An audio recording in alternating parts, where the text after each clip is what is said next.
As we earlier mentioned, Kenya has now joined the League of Middle-Income Countries following a recalculation of the country's gross domestic product. The sixth statistical review of the economy saw that Kenya's GDP grew by 25%, subsequently becoming the ninth largest economy on the continent.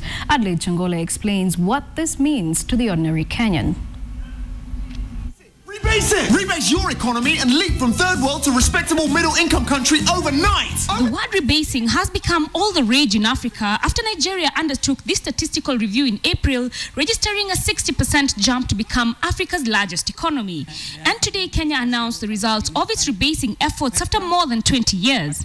The national output for 2013 has been revised from 3.8 trillion shillings in the previous estimates to 4.76 trillion shillings. At $55.2 billion, the new gross domestic product places Kenya's economy at 9th place in Africa, ahead of Ghana, Tunisia, and Ethiopia, up from 13th previously. It also increases the country's per capita income from the previous $994 to $1,246, effectively making Kenya a middle-income nation. The rebased GDP estimates put Kenya among the lower middle-income nations, as its GDP per capita of US dollars 1,246 is above the World Bank's benchmark of US dollars 1,036.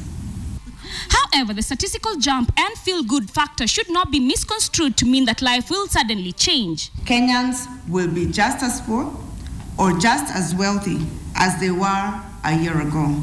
Agriculture retains its title as a key driver of the economy, accounting for 25.4% of GDP, while manufacturing comes second with 11.3%. Real estate is now ranked as the third most important sector with an 8.2% contribution. Which is an important indicator that our structure of the economy is also beginning to change. The new middle-income status had raised apprehension that Kenya would lose access to some concessional terms with lenders.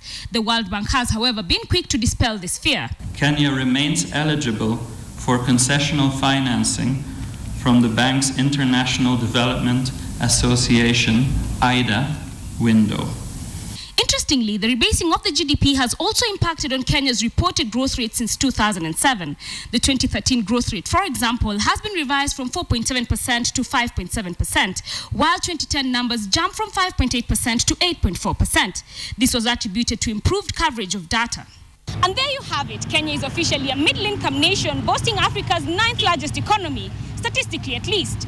For the average Kenyan, however, life will remain just as hard and as tough as it has before.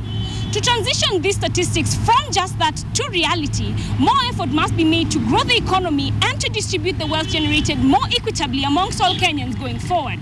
Adelaide Changole, KTN Business.